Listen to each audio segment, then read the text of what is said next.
Gentlemen, welcome back to the World of Wrestling podcast. Here today to discuss about the WWE releases that occurred this past Friday on May 2nd, 2025, just before SmackDown went on air. My thoughts on the releases. I mean, it wasn't too much of a gouge of their roster. The main roster is as listed as this. So, Braun Strowman, Shayna Baszler, and Dakota Kai were released from the main roster, as well as Kaden Carter and Katana Chance. I actually find it very interesting that Kaden Carter and Katana Chance are released, and they're really the main focal point and the only true legitimate WWE tag team division, or tag team in the women's tag team division, that was released. They could have been utilized a lot here in this situation for the WWE women's tag team titles. They weren't utilized very much at all. Braun Strowman, actually one of the biggest names out of the bunch from the main roster that was released. I particularly think that Braun Strowman got the short end of the stick. I mean, they put him through all this stuff with Jacob Fatu, which I consider to be a subpar story that they were trying to tell Braun Strowman, and then they just release him? Why put him in an angle with one of your top names in the promotion that you're trying to build up, and then just let him go? That, to me, makes absolutely no sense. I honestly think that Braun Strowman's going to be fine, though. He was utilized throughout the entire time leading up to his departure to the WWE. So I honestly think he'll be perfectly fine. I think another promotion like TNA, AEW, I don't know why Tony Khan wouldn't want to try to pick him up and, make him into a villain in the AEW and do something with him. He could be a big name that they could utilize and turn into a big star, I guess. TNA would benefit from having him a lot, honestly. So there's some options for him to go to, or just do the independent scene altogether. But me personally, if I was Braun Strowman, I would not want to go back to this company, because they're not trustworthy. They used him in all kinds of stories and then removed him from the roster. That's pretty fucked up, honestly. But maybe it was for financial reasons. I would honestly think he was the highest paid person out of the bunch. But still, I mean, I don't know, man. I disagree with the release of Braun Strowman. I didn't think he was that great of a character. I mean, it's not like it's going to kill them in any way. But I think he was better in WWE's second run than his first run. His first run started out really well, but then it kind of declined year after year and got worse and worse because it was rinse and repeat. One trick pony type of ways of doing things with him. But it is what it is. But I feel bad for Braun Strowman. Dakota Kai, another victim to this release.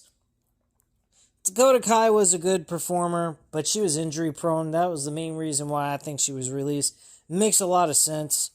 So her being let go is not surprising. I mean, another promotion trying to take a chance on her. I don't see why they would lose anything by doing it. So I think she'll be okay as well. I think she'll find a place if she wants to continue in pro wrestling. Shayna Baszler, I don't even know how to even really put this. I guess Shayna Baszler was really released because of lack of use.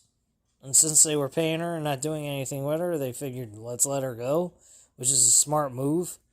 If you're not going to use her, you might as well just let go of her and let her go do her own thing at that point. No point in wasting money on something that you're not putting any effort into seeing how it turns out. I think Shayna Baszler was a lot better in NXT.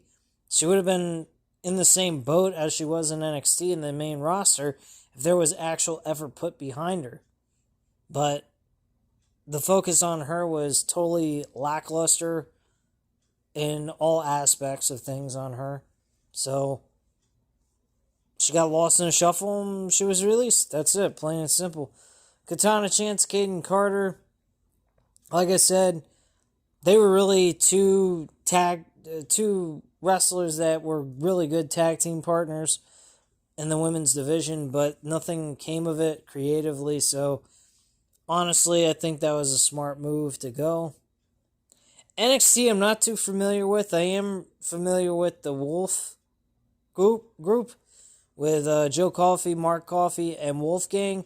Bit surprised they were released. They were a faction, and them being moved up to the main roster might have been interesting, especially maybe being rivals to the War Raiders. They may have pulled out some good matches and whatnot. Who knows? Dana Palmer, don't know anything about her. Eddie Thorpe, don't know. Cora Jade, very familiar with her from her usage in TNA. I'd imagine she goes to TNA altogether. I don't see why she wouldn't be utilized there. Gigi Dorland, not too familiar with her. Shakira Jackson, don't know anything about her. Riley Osborne, never heard of him. Ori Mensah, I don't know who the fuck he is. And Javar Burnell, don't know who he is either. So quite a few NXT performers I'm not familiar with, and that's a lack of watching NXT. I don't care to watch NXT anymore. It's not an intrigue for me. A lot of NXT performers that are really not being called up and not advancing like they were back in the old days in the black and gold era. But yeah, that's pretty much the entire list of performers. Most of it was fair releases, honestly. Cora Jade, she apparently got injured, and then when she came back, she just never seemed to be all that interested in actually trying to perform. And I saw that in one of the TNA matches she had months back. She had a match with the women's champion there, and she didn't put a whole lot of effort into it than what I would expect her to. I wasn't really all that impressed with her performance, and I felt as if she was just lollygagging around, just not even really trying to do anything special to make herself stand out to the audience, performance-wise. So I think that's probably what held her back, on top of the fact of the injury. I don't know where she's going to go. TNA might pick her up anyway. They have a working relationship with her at one point. So I could imagine they probably offer her a contract. They only have to worry about a 30-day waiting time frame to be able to take on a new contract with a new promotion. So she'll be probably in TNA within next month, like probably in the month of June, right after Slammiversary or right on the pay-per-view. She might appear, depending on when Slammiversary is. But yeah, again, like I said, I don't think the releases were really all that unfair. I think they were fair enough. Braun Strowman, yeah, like I said, surprise. Dakota Kai, sorta, but not sorta because of the injuries. I think if she was not suffering so many injuries, I think Dakota Kai would have had a place on the roster without question. I didn't see that they were, being lackluster with her with the whole creative ideas. They were giving her something to work with on television each and every week. But she's encountered too many injuries, and really big injuries too. So I can understand why WWE would let her go.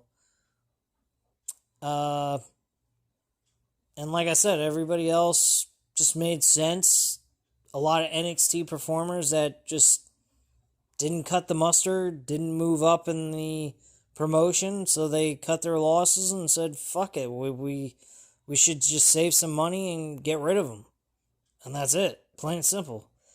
They can always look back on them and see about getting them back onto the roster if they show some improvement. They showed, they get some popularity on the independent scene, and they start seeing that their investment was worth keeping on board, but they're going to probably wait and see if that actually takes place and if they gain some popularity on the independent scene. But other than that, I mean, this was a fair release. I don't think people should be getting all crazy over it. I don't think people should be all like, oh, this is unfair, blah, blah, blah. Yes, they don't have a job, unfortunately, but there's plenty of places where they can earn a paycheck. They're not going to be, homeless or anything, depending on how they live their lives. But if they're living their life like a normal person and they're being, precautious of their money spending and all that, they'll be perfectly fine. They shouldn't have any issues finding a new job and doing what they got to do, because they're big names. They're names of the WWE. Anyone that gets to work with WWE generally works out okay, at least in the lower levels of pro wrestling anyway. I can't imagine anyone that came out of WWE that didn't get a job with somebody doing something, earning a paycheck on a week-to-week basis. So I think they'll be fine, and they'll always, definitely, WWE is not going to pass them up if they're improving, they're gaining popularity back and everything. It's not a personal thing, it's a business thing. That's all it is. They're not trying to harm them or put them out to pasture and fuck them over. They're just, trying to save money and cut losses where they don't need to spend the money when they're not utilizing it enough. I mean, that's the same difference with us, us as human beings. When you're subscribed, let's just go with subscriptions, for example. If you got a ton of subscriptions and you pay for all that shit, you better be utilizing it, or otherwise, what's the point in having it? Just get rid of it. Well, this is the same difference with what you're doing with your wrestlers.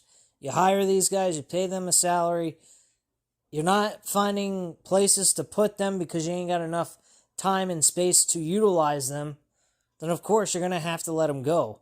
Because there's no point in giving them money to just sit at home. And the wrestlers are not happy either. There's a lot of wrestlers that are unsatisfied with sitting at home and not doing nothing while they're getting a paycheck.